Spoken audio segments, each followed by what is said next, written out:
Thanks for joining this morning, everyone. Have you guys have a good conference so far? Yep. Cool. I'm Roth Michaels. I'm a principal software engineer at Native Instruments. We're a now bigger family of a few audio companies that have come together making hardware and software for music production and television and film. That's not going to really play into today's talk too much, but depending what examples we pull in, I might be talking about audio a little bit because that's where I sometimes pull examples from, but don't worry. You don't need to know anything about DSP or audio. I might just talk about my cool audio effect from time to time in the talk.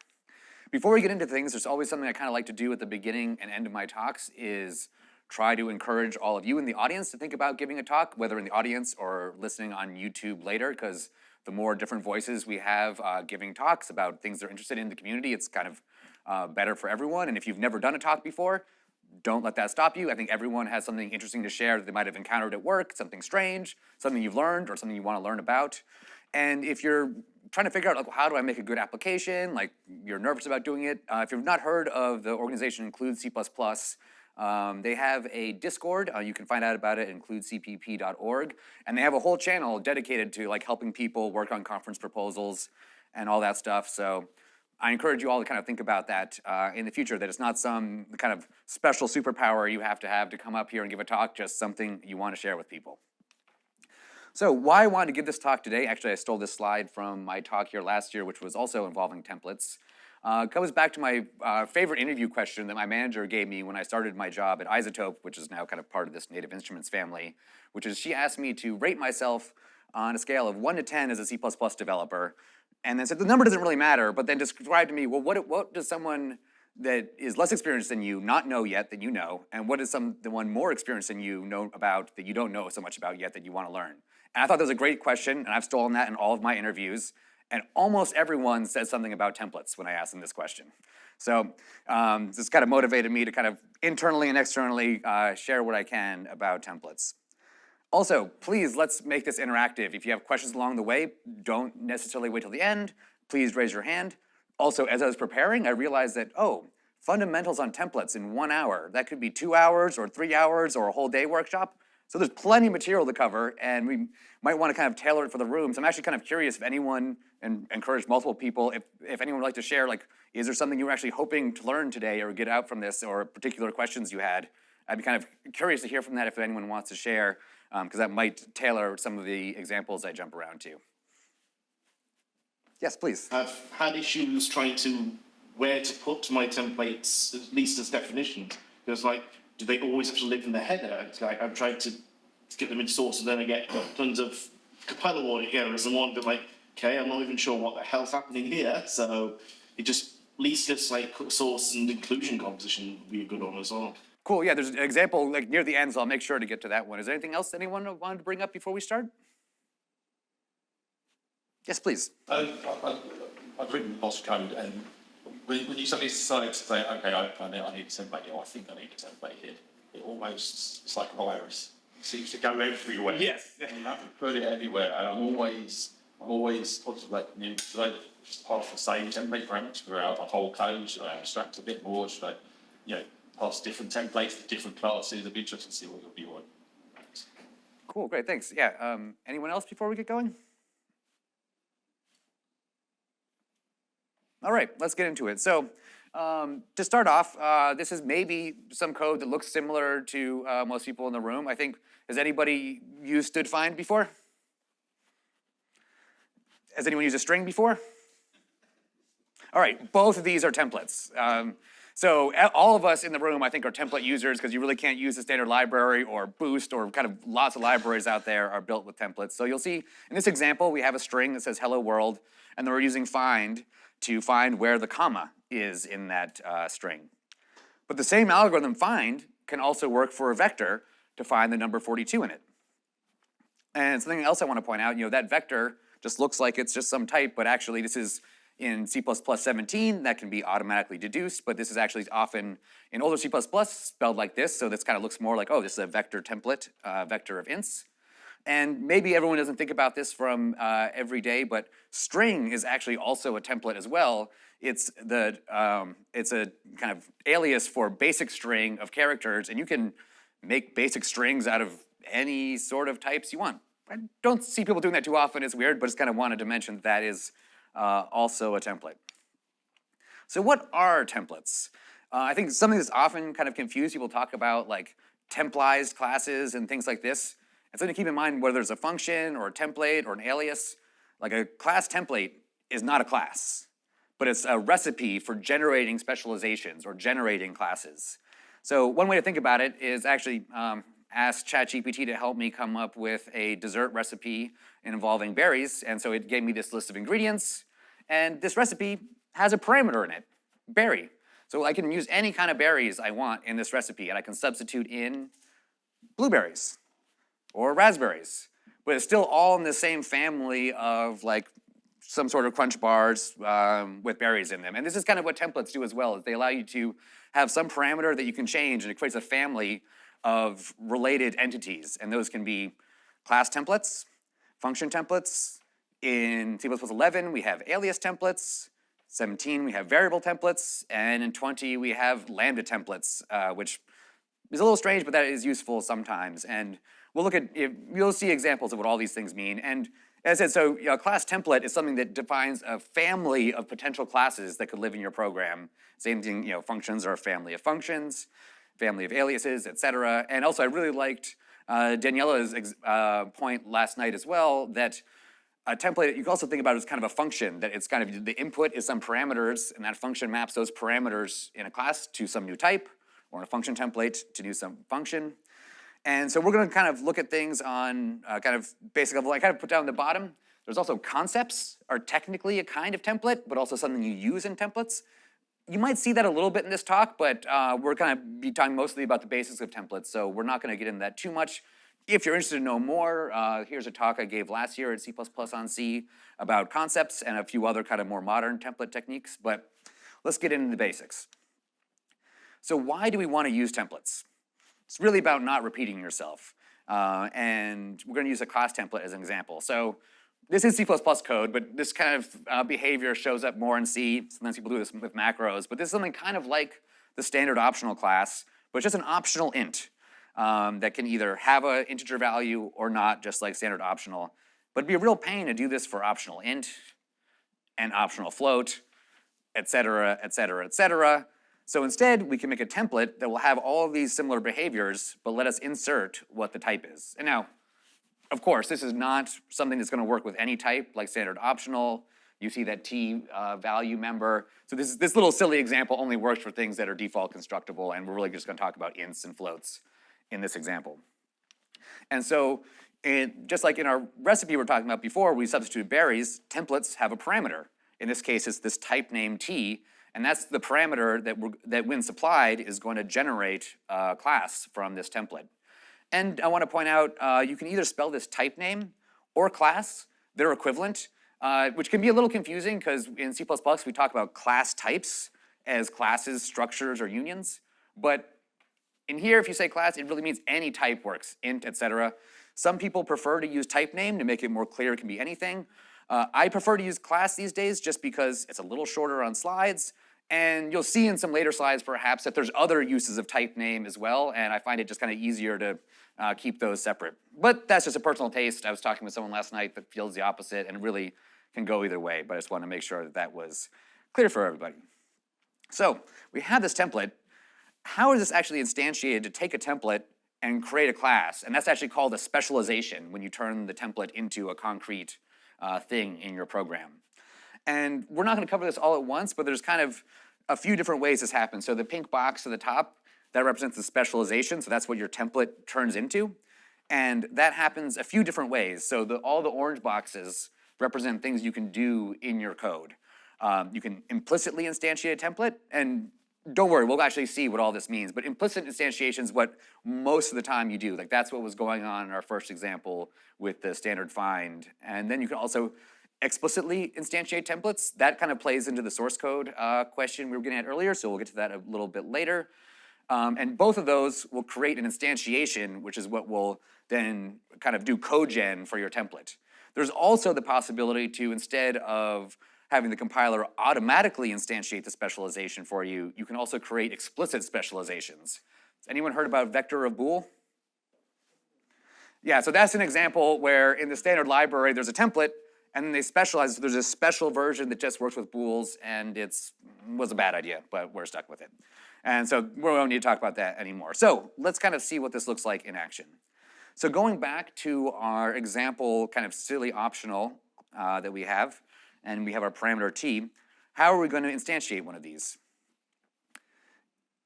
We can just write some code like this, auto-foo, and we're going to create our empty optional with parameterize on an int. And then as soon as you use one of these templates in code specifying the parameter, that will implicitly instantiate the template for you and create a optional int specialization that now lives in your code. And kind of what that looks like if you were to do this manually, but this is kind of what the compiler does under the hood for you, is it takes this template we had here and takes that t and substitutes our int everywhere in here. So there's notation for this. You now see that everywhere we had t, we now have int. And this notation right here, if you're not familiar with it, where you have template with the empty parameter pack and then the int after the optional, this is actually what an explicit specialization looks like as well. So in this case, there's kind of no point in doing this explicitly because the compiler does it for you automatically just like this when you do optional int, but this is the syntax for explicitly instantiating things, and we'll see an example of that a little bit later. So let's look at the other kinds of templates that we have, and we're going to leave Lambda templates for a little bit later because they're a little bit weird and don't come up too much. So function templates is actually probably what comes up all the time, like I said, in standard find. And so this is just kind of a silly little example template called myPrint that's going to take anything and redirect it to cout to print it. And just kind of a very simple template. It has that parameter t. And another way you can write templates these days as well, which you might be familiar with from Lambdas, is you don't actually have to put the template class t. You can just use auto instead. And this is actually the same code is going to get generated, the same specialization, whether you use the template class t or whether you use auto. The only difference, which might come up in some examples later, is if you actually need to use that t for something like reference, like, oh, it has t : static member that I want to get access to or something like this. But if you want to write a simple function that works on any types, you can use auto. But also remember, when you use auto, you are writing templates, so you're going to get a new function for every type you pass into it. We also have alias templates. We were talking about pronunciation and stuff last night. After the lightning talks, I talked with some people, and they're asking about opinions on how to pronounce this standard library type. Some people call them decs. Some people call them DQs. If I called it a DQ, I would probably put another UE on there, but that's what I do say it as. I actually spelled it wrong when I was making this. So we can make some new aliases to make it really clear. We can say using dec, and we'll use the DQ. Or if we want to call it DQ, we can have an alias named DQ.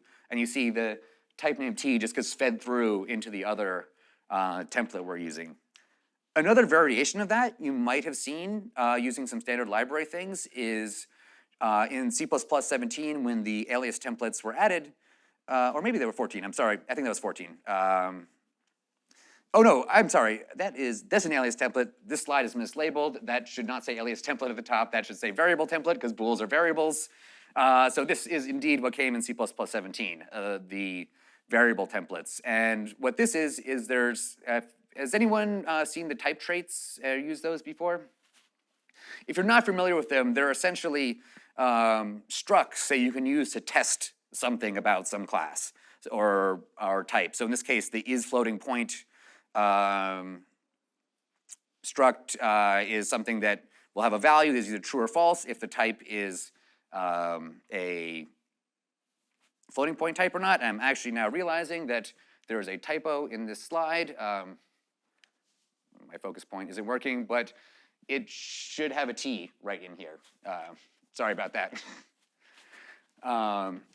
And so this is taking, instead of using this : value, gives you kind of an easier to use, just Boolean thing that you could use right there. And this : value, if you've not seen this before, this is the syntax that shows up when people talk about template metaprogramming. That's a big topic. We're not going to get into that today, but the short way of thinking about it is that struct is like a function, and that value member it has is like the return value that is determined at compile time from that function. We're not going to think about that the rest of the talk, but if you see that, that's what that is. Little aside on it, just like as another example, this is what a Fibonacci metaprogram looks like. It's not really the point of our talk, but I just wanted to show that when you see this kind of stuff with structs, with some value and some compile time stuff with some other structs, this is what kind of traditional metaprogramming looks like. As Daniela said, there's some great new libraries like Boost and P11, so there's other ways to do this without learning about all this. If you want to check out a really kind of deep talk on this topic, Walter Brown has a great, I think it's maybe even a two-part talk on metaprogramming, and he gets into all of the mechanics and all the details. So if you want to dig into that stuff, I recommend that talk. But back to our story. Let's see a variable template in action. So one nice use case of a variable template is, let's say we want to have pi in our program and be able to use it with arbitrary floating point types. So the way we do this, we have this template. Oh, sorry, I keep saying alias template up there. Poor editing. So we can see this example. We have this const expr t pi, and then we construct the t with a long double for pi. And then that will allow us to have a t of whatever floating point type we want. If we put in long double, we'll get that full value. If we put in double, it will get appropriately truncated. If we put in float, it'll be appropriately truncated. And then you can see an example of how we use that in a circumference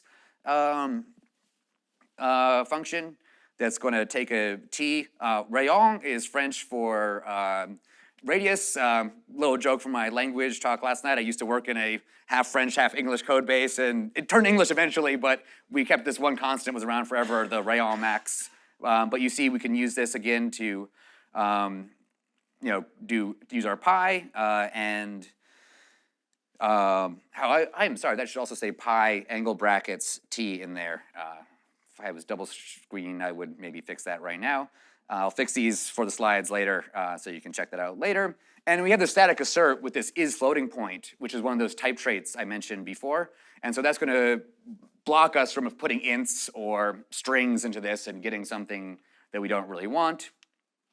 The more modern way to do this, if you're on C++20, is use a concept where we could actually say stood floating point there instead of type name or class. Again, there's other talks on that. We're not going to talk about concepts too much today, but every now and then I might throw one in as this little example to kind of show you what those look like. And this means that you're going to get a nice error if you pass in a string. It's going to say, I'm sorry, string does not conform to the floating point concept.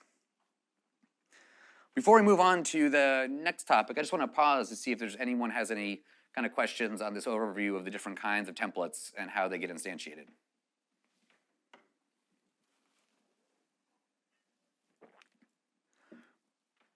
All right, so there's a few things that to talk about different ways you can use that template parameter pack within the angle braces. So one thing, just like function arguments, you can have default parameters for your templates. And one example of that is vector, and most of the collections in the standard library have a template with a parameter t. That's the actual t, like your vector of floats, you're storing those t's in there.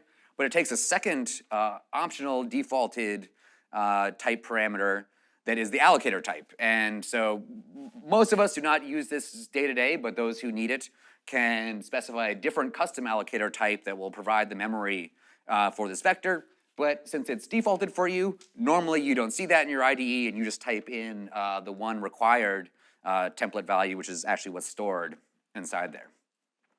Also, we have variadic templates, which allow us to specify an arbitrary number of types in our templates. And one example of this, something this allows, is the standard variant. And as well as tuple and things like this, so you can put an arbitrary number of types, and it'll construct a variant that has those things. Another example I like is to create a algorithm for summing arbitrary types. And this is kind of the more modern way to do this. You might have seen this fold expression also in Daniela's talk last night. But you see the notation here. We have class ... which means it's not just one, or you can have type name ... We're not going to just have one type, but args represents some number of types. And then the way you use that in your, if you're passing that as your function arguments for the template types, you use that args, or in this case, you could have said t's or something. And so the template parameter gets a ... And then the name args is the actual, that lowercase args is going to represent the kind of list of actual concrete objects you passed in. And the capital args ... is the list of types that match up with those arguments. And this fold expression, this is essentially, there's a kind of way of taking this list of things and putting some operator in between them. So it's going to take that list, we can put the ... plus args. Every part of args is going to get a plus sign in between it. And it's like we stamped out, if we put this example, sum 1 plus 2 plus 3 plus 4, this template will essentially turn into something that's return 1 plus 2 plus 3 plus 4. Just in case you see this in some code you might explore, this is only is available in C++20. This is another example of how to use the variadic templates in a pre-C++20 fashion. And before we had the full expressions, you had to do basically anything, you had to do recursion to get through those types. So essentially, this is kind of a very Lispy thing where sum has, we have two different overloads for sum. One that's the top one takes a single value. So if I pass sum 5, I get 5. And the next one takes a value and a list of more values to add to it. And the way we do this is we recursively take the first value, and then we say plus, and then we recursively call add again with the rest ... And then I'll take the next set of values. The first thing in rest becomes first. The tail of rest becomes the next rest, and that keeps going and going until we have one rest left, and then that gets past the sum. So in this case, when we call static assert sum 1, 2, 3, 4, the first call, first will be 1, rest will be 2, 3, 4. Then we call add again with 2, 3, 4. Then first will be 2, rest will be 3, 4. We call that again with 3, 4. Then first will be 3, rest will be 4. We call add again with 4. Now we only have 1, so we're not calling the variadic one anymore, and we're going to call sum. Yes, please. The slide, Eric, you said add rather than sum. I'm sorry? You return first plus add. Is that supposed to be sum? Oh, yes, it is. I'm sorry. I took these from two different talks, and this was from an older talk where I called it add, and the previous talk I called it sum, and I meant to call it sum in both. And so, yes, I am sorry. That recursive add should say sum. Thank you very much. Any other questions about how these variadic templates work?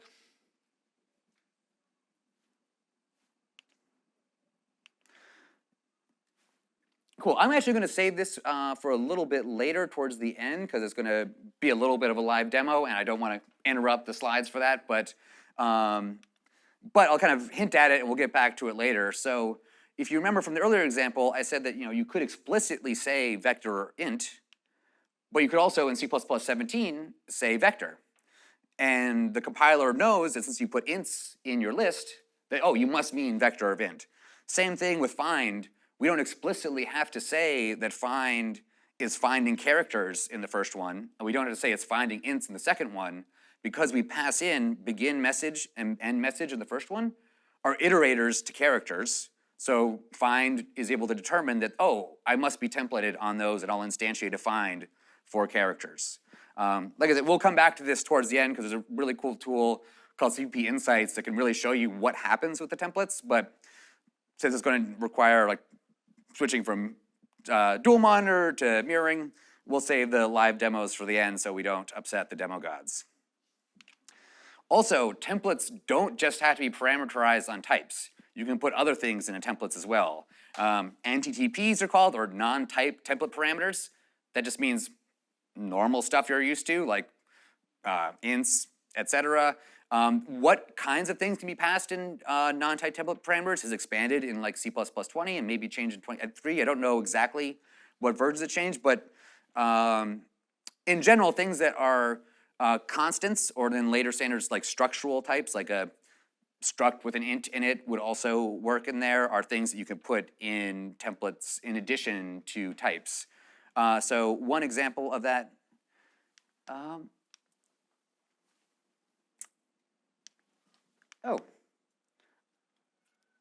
I'm sorry, I thought I had another slide there that just showed the simple array header, but we'll go into the more complex example. So standard array is something that uses both a type parameter and a size t, a non-type template parameter for the second argument, And so that says, okay, I'm going to have an array of some type, and this is how many of them I'm going to have. And so the size is used for that. And so this is kind of a silly but also real-world example. Imagining you have some array of atomic floats, and you might actually have arrays of atomic bools, et cetera. This actually comes up in some digital audio use cases where we are storing parameters in atomic values, and they don't necessarily need to be, they can get very independently, so we don't need a lock around them. But sometimes we might need to pass this like array of 4 floats and maybe another array of 4 bools off to some function to calculate some filter coefficients, et cetera. But that calculation function is just designed to work on floats, not atomics. So my coworker, something she was working on, made this little template to just kind of easily, she had a bunch of different atomic floats, atomic bools, et cetera, that she wanted to easily be able to convert into an array of non-atomics to be able to do that. And so the way this works is the, yeah, sorry, my pen is not doing its pointy thing. But essentially, so the template this template strip atomic takes a type and a size, and it uses that to say, okay, my output is going to be an array of that type and that size, and my input is going to be an array of atomics of that type and that size. And then internally, it's going to make an array of that type and that size called out, copy the atomics into out, and return them. And you see how we use that below. So it's just kind of a little one example of how you can use, things like size is kind of what you'll see most often, but in kind of more modern libraries like the quantities and units library that Mateusz was talking about earlier in the week, you can actually do some really powerful stuff with other types that are available now. Yes, please? Could that be automatically deduced if you, because in the parameters you've got an array of T and N, so atomic T and N? It can, yes. So that's a good point. So because, actually, well, which... I was going to say, which part? I'm saying the first parameter, the input parameter.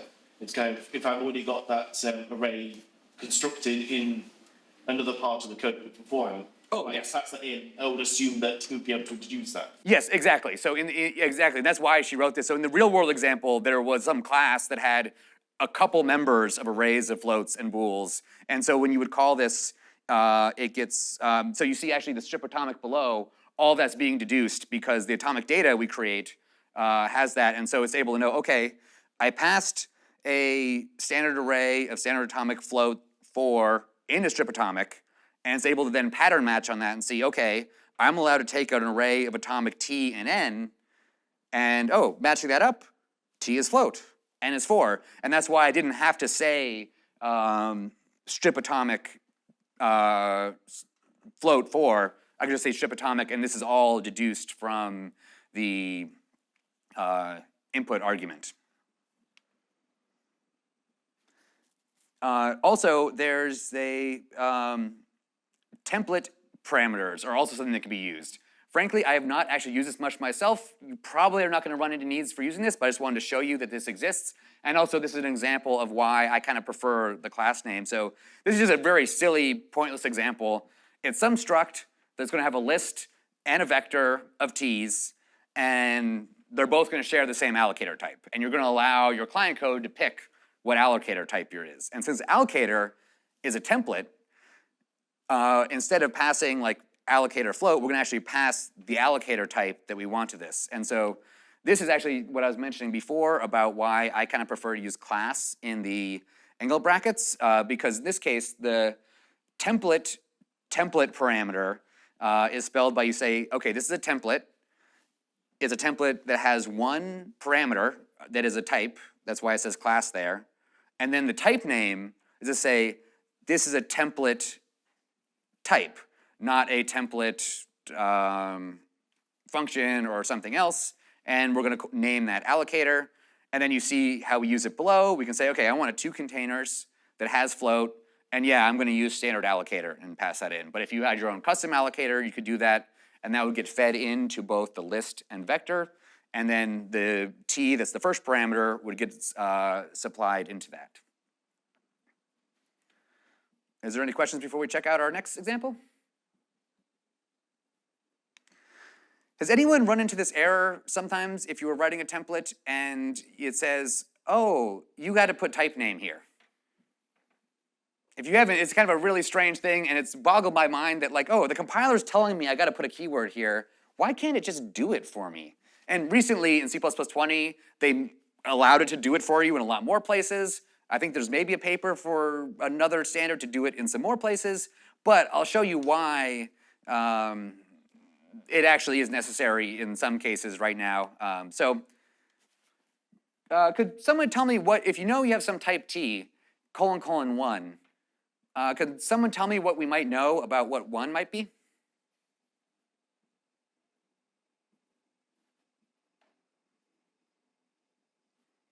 It's not a trick question. The answer is we don't know, but there's possibilities. Static member of anything type that a T must have? That's one of the options. The other option, it could be also a alias, like a using alias, a type within there as well. So yes, it could be a static member, it could be a type. Actually, also probably could be a function that we're not calling and dereferencing. So it's really just T has some name, 1, and it could be any of these entities. So if let's make some kind of silly example. So imagine I have a struct called thing. It takes a T and a size n, so we're mixing types and non-type template parameters. If you're wondering, this is a very pointless class. It's just to kind of show you why this error shows up. And so this thing has 2 strange properties. It has a using 1t, so it's saying in this example, 1 is going to be a type alias. So in this case, t1 is a type. And that should say static const int 2. I think it does in the later slides. I should hire an editor sometimes because this happens to me every year. I'm full of typos. In this case, we have a constant size value 2 that, strangely, I'm calling it 2, but it can have any value. The reason I'm calling it 1 and 2, it's a Dr. Seuss joke. I like to name things thing 1 and thing 2 when I don't know what to call them. And that's why our other struct is plays with the cat.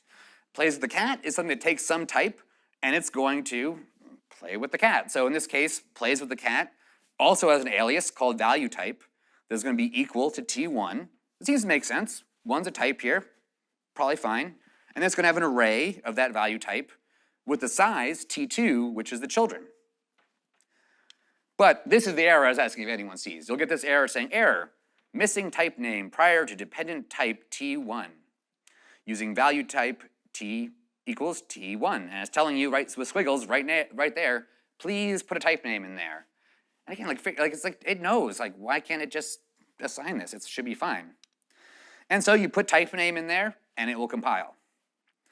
But let's take a look at why you need to put that in there. And part of this is, if you were at the opening keynote, when Dave Abrahams was talking about Stepanov's kind of disappointment with C++ templates and how they're error checked, is there's 2 things that happen in different stages of compilation with a template.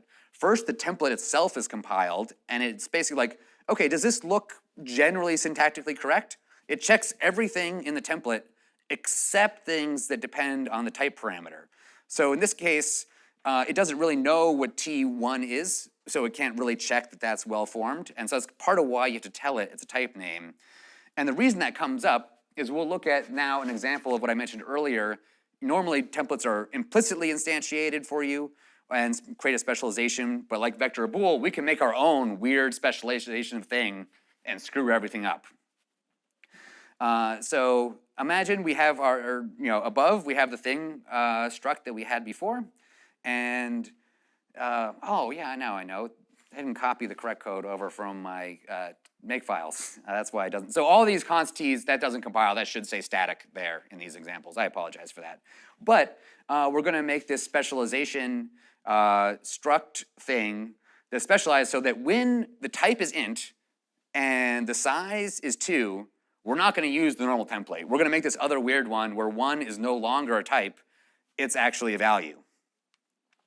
And so in this case, if we're using this template and we put in t1 there, we're going to get a different error because it's saying, oh, 1 is, it's not a type. You can't just type name t1 on an integer. That doesn't work. And so the reason for this is that you have to tell the template, because it doesn't know at this point. Oh, I'm sorry, that's not the back button. So at this point in time, when we put that type name keyword in there, when the template itself is compiled and we don't know what T is, we don't know what 1 is. So we have to inform, and by default, the compiler is kind of going to assume it's a value. So if it's a type, you have to put type name. If 1 is a template, you have to put the template keyword there. And so luckily, modern compilers usually will tell you if you get something wrong in this case. Some errors, it won't give you the nice error like this. But if you're working with templates and you have a T : X, and X is a type, and you get some error on that line, it's a good hint. Try putting type name in there, and it might sort you out.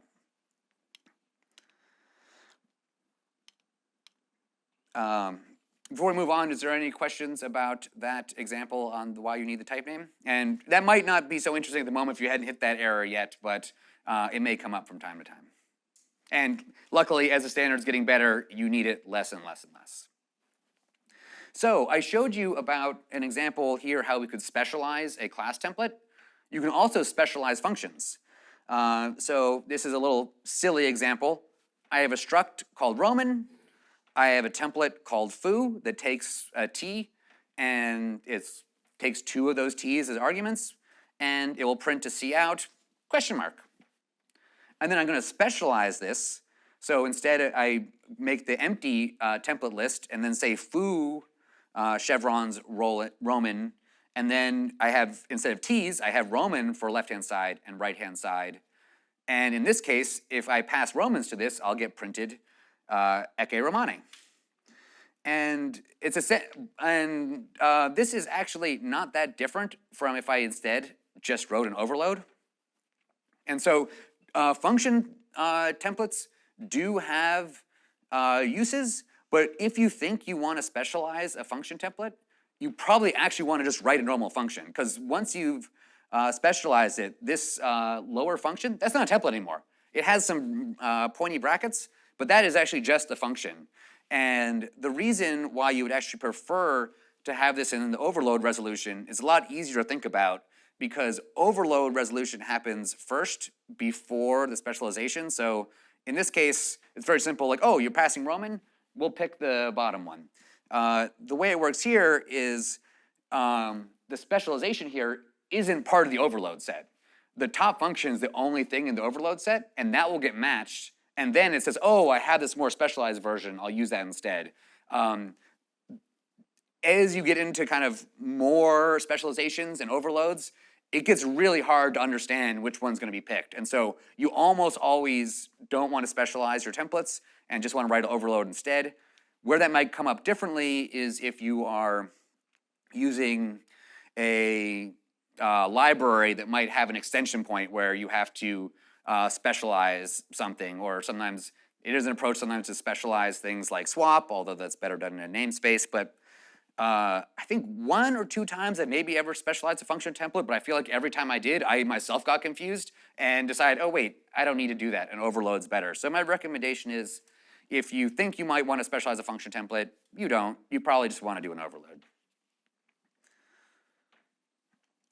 We're going to get into something a little bit funky in a second. Any questions on this before we move on? Okay. Has anyone heard of Sphinai? Not too many, a few hands.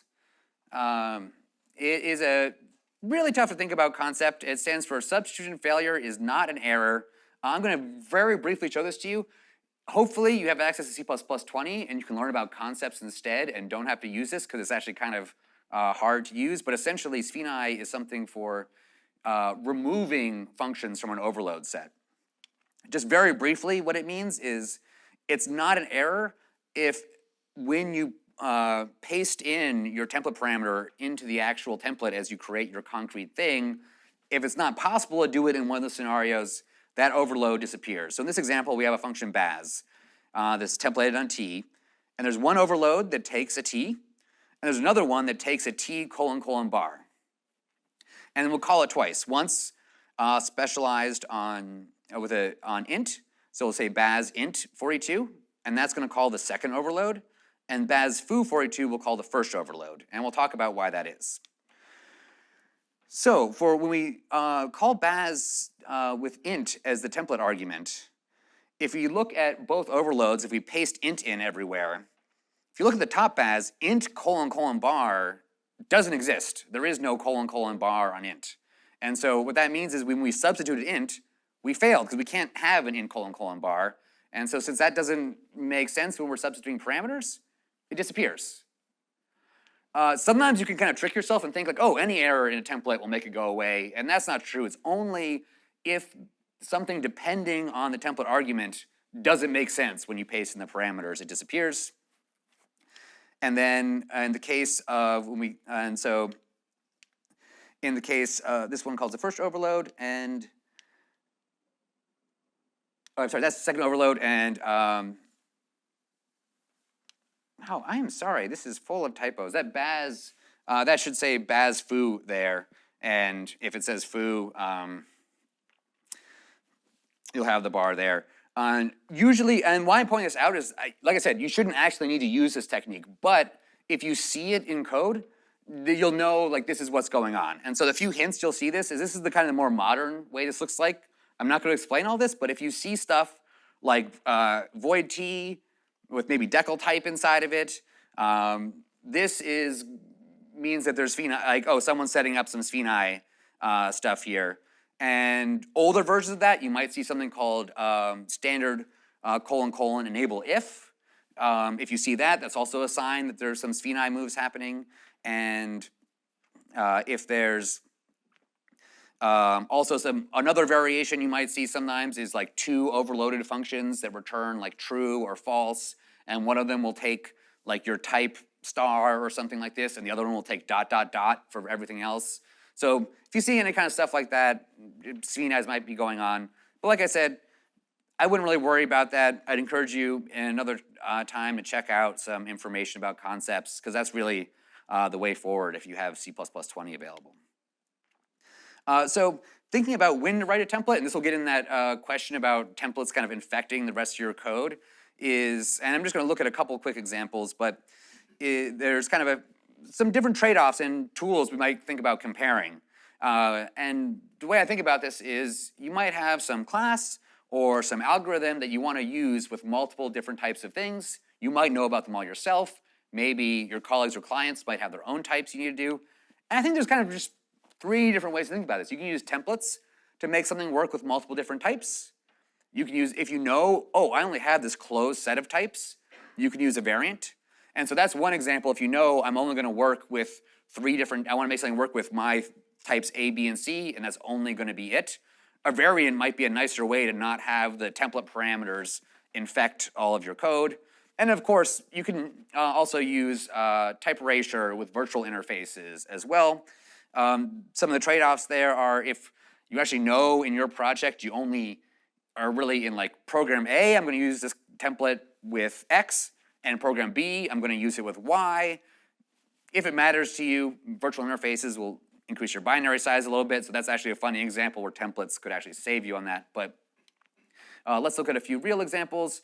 One is, I think, working with lambdas, and this is going to be show an example of how we might choose between, do we want to infect all of our code with the template, or might we want to do something else? So this is going to be, very quickly, don't worry about the details of this class too much, but we have this class called block processor that's going to take a span, do some stuff with those floats, and then pass it on to some function that you've passed into it, and you might pass a lambda into it. So templates are great with lambdas because we don't know what type that is, and we don't need to figure it out. We can have the compiler tell us and put it in there.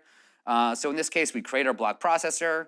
We have some data that's a float, and when we call process on it with the data and this function that will do a transform, essentially we're going to do its process thing, and we're going to negate it. And so this is a great example of using templates because we don't actually infect any other code, but it lets us very easily just use the lambda directly. We don't need to put it in a standard function, which might allocate. And so this is a really nice use of templates with lambdas. But what if we want to hold on to that function for later and reuse it. So instead of passing it in every process call, a different function, we want to pass in one function on construction. So now the difference is, instead of a template on process, the whole class is a template. And so in this case, you'll see we take the function, the constructor. Standard forward is a little trick that you might see this in templates. I won't get into all the rules why, but there's a special rule that if it's a template and you see ampersand, ampersand, that doesn't mean R value. That means forwarding reference. I think there's a couple other names that people like to use for this, but essentially means that that's going to be an R value or an L value. Basically, it's temporary or something with a name. And so when you then use this stood forward, which is kind of like a variation, basically that means that, like, oh, if I can move this, move it on. If I can't move it, oh, then it's a copy. So essentially, that ampersand, ampersand, and using the forward allows you to just kind of keep whatever type was passed in and value category. So if it's a temporary, it kind of stays a temporary as it moves through all of your functions. But you'll see that I had to make wrap processor template, and now anything else that uses that, that's also going to need to know about the template type. And so this is one of the examples where it could infect all your code. And so there's trade-offs there. Like, I recently was writing a machine learning algorithm that had some post-processing, and we had a few different machine learning algorithms that all wanted the same post-processing. And that was a nice example of using a template for that. And it infected that whole little repo for that one library. But then when people use it elsewhere, they don't need to worry about the template. Like in the application code, they're gonna say, oh, I'm only gonna use this model, so I pass the one template in. But if you actually need to use multiple things in your project and you don't want to infect the whole thing, here's where you might not want to use a template, and instead use type erasure by passing it to a function instead. This is one way, like thinking of the Lambda example, you could avoid passing things around templates. You could also use any as another form of type erasure, or sometimes you could have your templates inherit from some virtual interface and use type erasure that way. So it is kind of a trade-off, how much you want to use the templates or how much you want to let it infect the rest of your code. And you might want to find some kind of middle ground where there's opportunity for type erasure. I think I'm going to skip this visitor example, but I'll just kind of briefly show it to show what a Lambda template looks like. But has anyone seen, I don't know if it's actually in the standard, but there's an example of it, and it's kind of a common code where if you're using boost variant or standard variant, that if you want to, instead of writing a bunch of function objects, you can have this like overloaded function that you pass a bunch of lambdas to. I don't know if anybody has seen this. I find that's a little bit annoying and verbose to use, so something I've realized you can do instead is the old-fashioned way is using auto, but then you have to use this decal type stuff. So let's look at the new way with lambda templates. Instead, you can just pass in one lambda and then use if const expr to make your choices about what you're going to do inside of that. So this is why, in this case, you see in orange, the class T is a lambda that is a template lambda, because I want to know. I don't just want auto. I want to know what type is that T so that I can do, is T a standard optional int? Because I have this weird variant of an int, a string, and an optional int, and then I want to print things. And if it's an optional, I want to unwrap it and print it, or print empty if it is, and then everything else I just want to print it. And so I find this a little bit nicer than kind of overloaded or other visitor patterns. And one other thing to point out about if const expr is only the branch that's used in your template has to compile. So in the case where the visitor is going to pass a standard optional, only that top part is going to compile, and you'll see that asterisk x would be on the first if.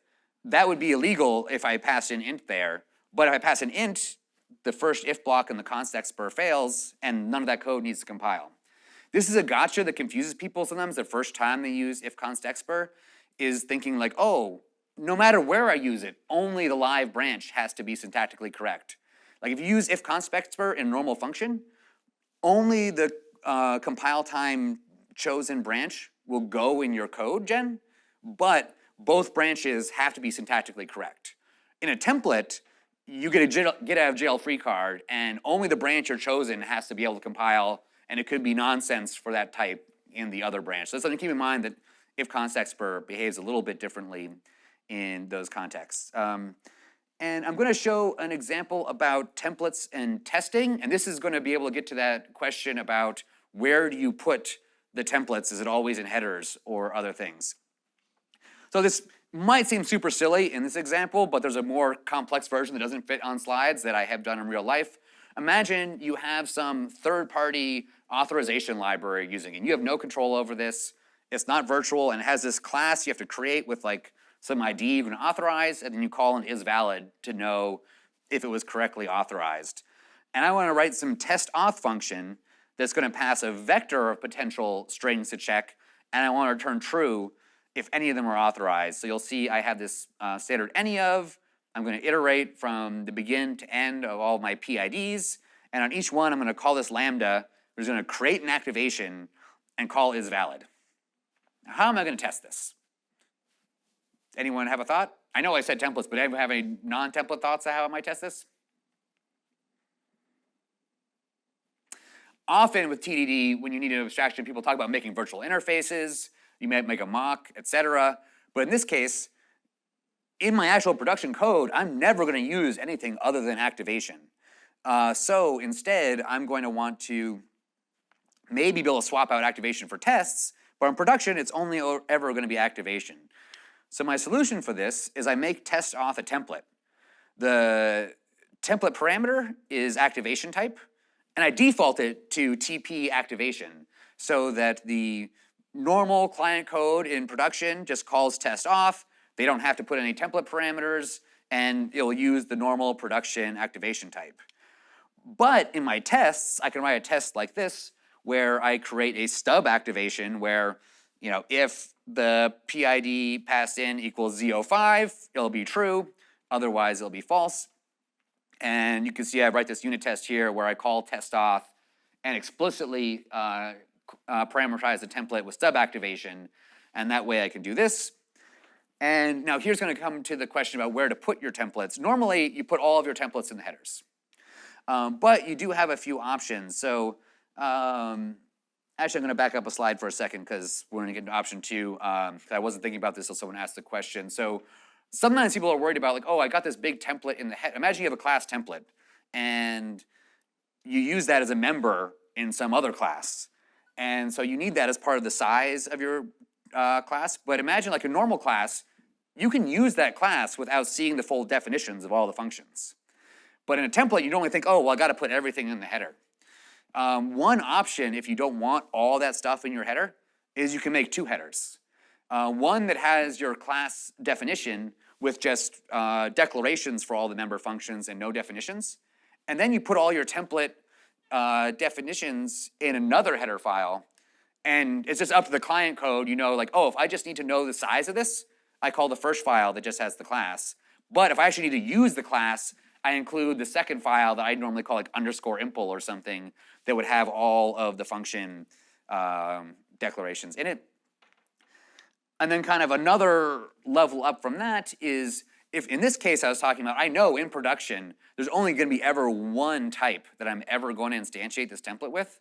And so something that can save you on compile times, if that's true, you don't need to use this too often, but you can actually make that template only instantiate once. So you remember back at that chart at the beginning where I said you could explicitly instantiate a template? This is an example of that. So in this case, I say extern template, bool test auth, and then I explicitly say TP activation. And what that's saying is, okay, this template definition, when it's a TP activation, it will live somewhere else. So if you see this header and you need a TP activation, just, you have the name, just assume the definition is somewhere and the linker will do it for you later. And then in my CPP file test auth, I say template, I do basically the same thing. I explicitly instantiate the template. So this is how you explicitly instantiate something. You just write template and fill it out with the correct type in the angle brackets. And so without the extern, in that CPP file, that's where that one definition of that function is. Something to keep in mind, if you do this with the extern, you can only do that bottom part. You can only do it in one CPP file, just like you can only do a normal function in one CPP file, because once you put that in, that's now a function. And I think we're running low on time, so I'll skip the generic test harness. And yeah, I'm going, well, actually, I'm going to say one quick note and very quickly pop over to CPP Insights just to show you this. Something that comes up often in DSP code, when we might need floats or sometimes we might need doubles for extra precision, there are certain processes that need the double if your numbers get really small and then really big and then really small. But most signal processing code for audio doesn't need doubles because a float can store about 24 decibels more range than humans are able to perceive. So floats have all the precision you need for human hearing. But you might see some people think, so like for some things, like this one-pole filter, don't worry about the codes, it's a very simple DSP filter, but the point is, this is a very low-level component. I might want to be able to use it all sorts of places. So a template maybe is good, so I don't have to decide, I can use it in double code or float code. But, and this is a little bit nicer with the concept, I can use floating point here to make sure I only pass in floating point numbers, because it's really just for float and double. But let's say I'm using that filter in something called my cool effect. And this is not something that I'm going to reuse a bunch of places, but I'm really like making this for one product. And I know right now I'm gonna put float in for the T. So often if you're doing that, like you don't actually need to make a template. If you know you're mostly gonna use float, just start out and make a class, and you don't need to make a template in this case. If you think you might need a template later, one way to set yourself up for it is use an alias to give float another name. So you use that name everywhere. And then you haven't made a template yet, but if you want to refactor it to a template, you won't miss any floats anywhere. And I'm going to quickly pop over to CPP Insights because I think this is just a very valuable tool, and I want to make sure everybody knows about it.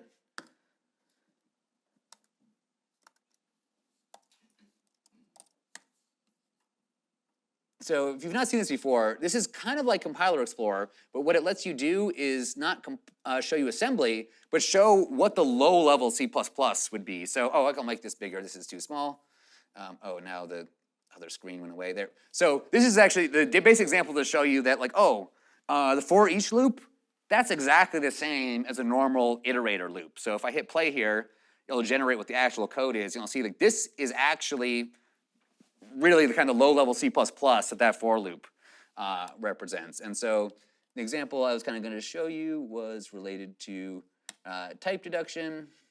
So if I bring in this example, I have some function do something, and we see that if I call do something with a, which is an int, and do run, I'll actually see I have my template here, and then this is the instantiation that was generated by the compiler for me, and it says it's int.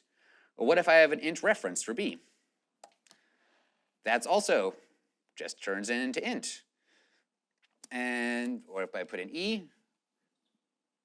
oh, it'll be int pointer. So I kind of encourage you to play around with CPP Insights. It's a really cool way to understand how lambdas work, how templates work. I would kind of go through this example and see how all the different types work when they get deduced. But the basic thing about how things are deduced when templates are, if it's a reference, remove the reference. Don't worry about if it's const. Once you do those things, match it into wherever the T goes, and you're good to go. So I think we're basically at the hour, so I know there was some question along the way, but I want to pause and see if there's any questions that anyone has before we wrap up. And of course, I'm happy to stick around and talk in more detail if anyone would like to chat about anything.